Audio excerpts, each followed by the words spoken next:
So hello, if you hadn't picked up the posts on Twitter and Facebook and things like this, today I am in London and I'm going to be going around some of the places that we talked about in the podcast, some of the scenes of the bigger accidents, and doing a bit of talking about them, doing a bit of filming, and hopefully putting together a decent video for you. So if you're watching this, I've probably managed to put together the video. So let's get started.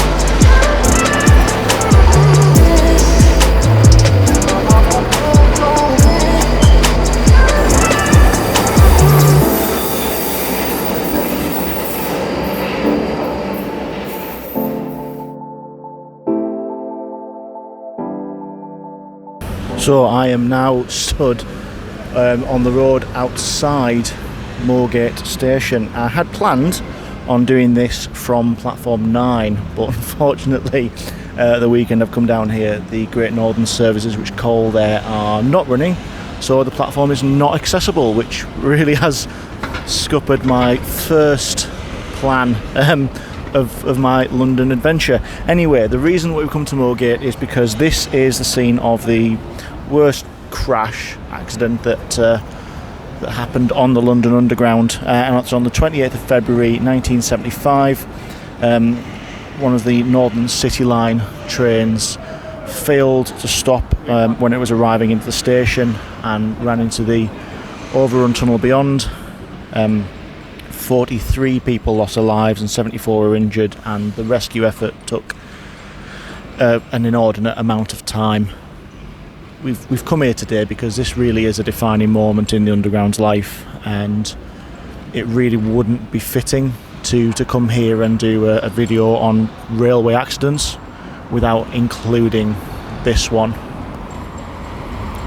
The fact that the train was a smaller London Underground train and the tunnel itself was of a much wider bore meant that the crash actually forced the leading carriage of the train into the roof of the tunnel.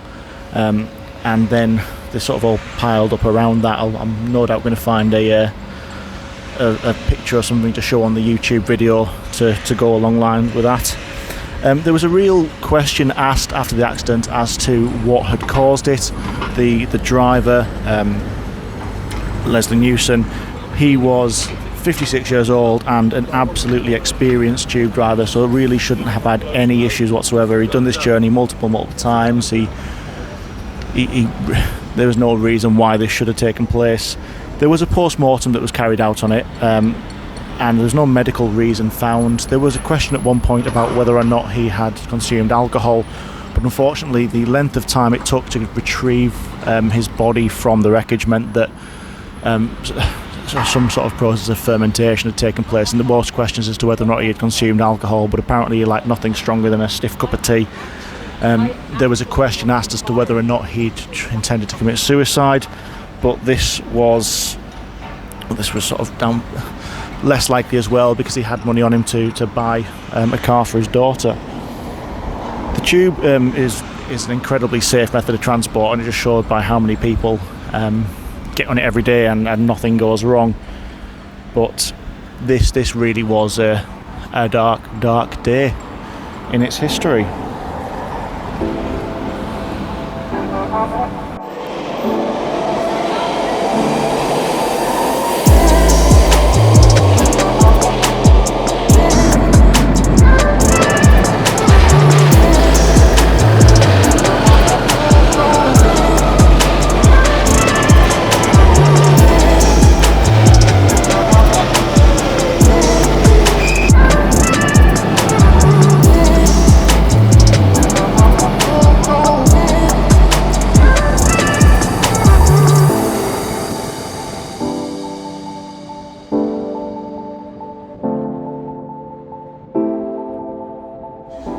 The next place my journey around London has taken me is Cannon Street Station.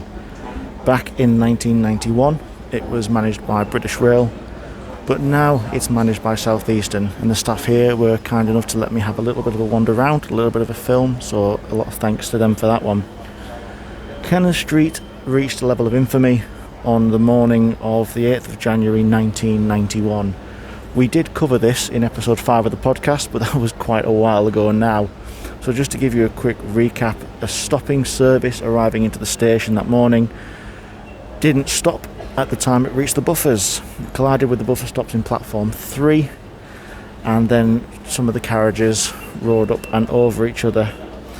The accident killed 2 people, which was tragic, certainly, but the number of injured people was 542. It's estimated that there was over 830 passengers on the train at the time of the accident. The inquiry said that the impact speed into the buffer stops was around 10 miles an hour, but when people are standing up and getting ready to leave the train, it doesn't really need to be much more than that. Some of the major contributing factors to the fact the accident was so serious was the age of the rolling stock. It was built in 1930, well, the underframe was built in 1934, and the other was built in 1928. Considering this happened in 1991, that's not exactly brand new kit, is it? The accident was deemed to be driver error, which is understandable, considering there was a bit of an allegation that there might have been some substances involved. Now, if you want to hear the full story on this one, get yourself along to the Signals to Danger website or your podcast provider, and you can quite happily listen to episode 5 where we spend nearly an hour going through it. But yeah, Cannon Street. Interesting to sit here and see what I read up on and talked about in so much detail last year. I think that means it's time for us to carry on with our day.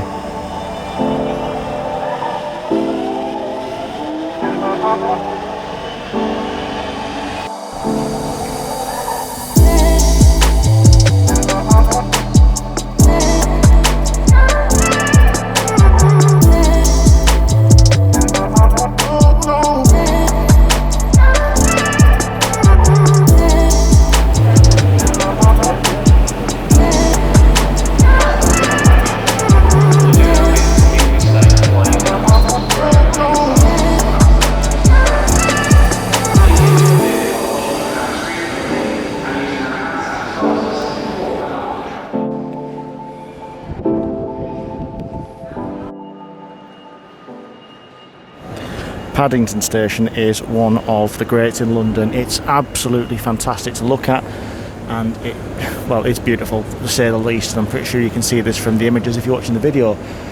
But the name itself has darker connotations, and I am of course not referring to the beloved bear. I am referring to the Paddington rail crash. Now, we know the Paddington rail crash actually isn't really known as that, it's known as the Ladbroke Grove rail crash, but Paddington is a name it's been given in many circumstances. 5th of October 1999, a Thames turbo service was leaving Paddington Station, past the infamous SN109 signal at danger, and collided with a HST service that was on its way into the city. It was a disaster, is an understatement. 2 trains involved, 31 deaths and 417 people injured. Unfortunately, it's not the only railway accident that has taken place through trains leaving or arriving at Paddington. It's it's one of a few. It's actually the second major accident in just 2 years. The first of those was the Southall rail crash. That was another HST travelling in from Wales. The driver of that service had driven that train with the automatic warning system turned off all the way from Swansea. He passed a signal at danger, passed another signal at danger, and collided with the side of a freight train. Paddington is the gateway to the West Country and a beautiful, beautiful station, but it really isn't without its dark history.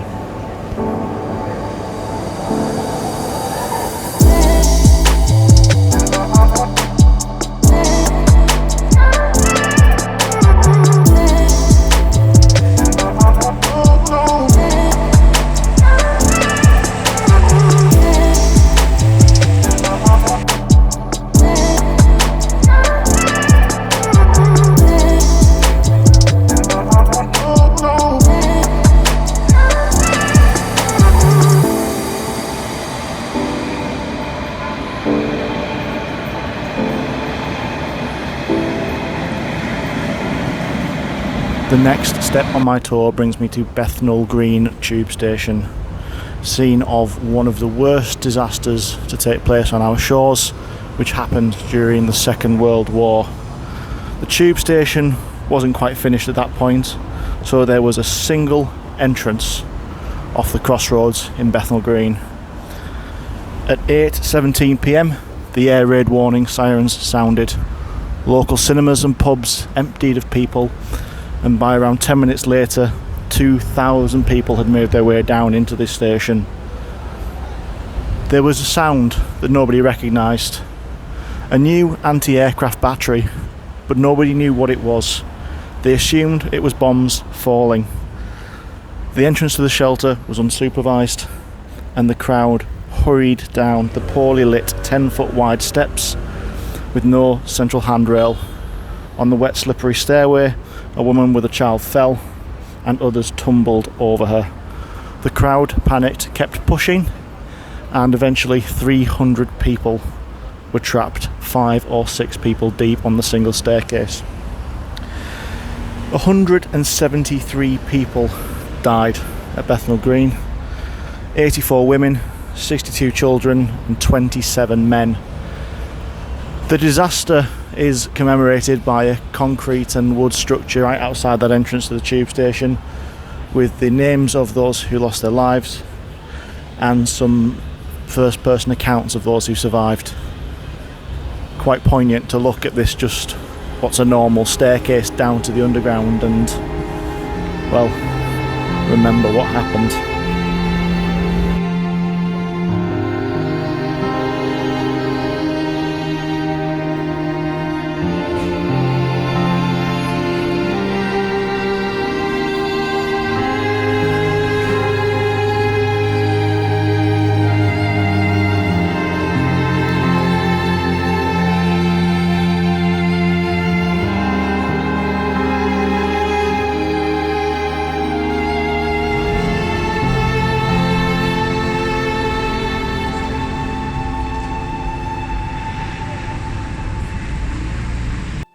A trip is never as long as you want it to be, and I really thought I would have time to get around more while I was in London, but I spent so much time at the places I was, and coming away from it I realised I hadn't filmed enough, I hadn't recorded enough, and I'm just looking forward to a time where I can go down and do it again.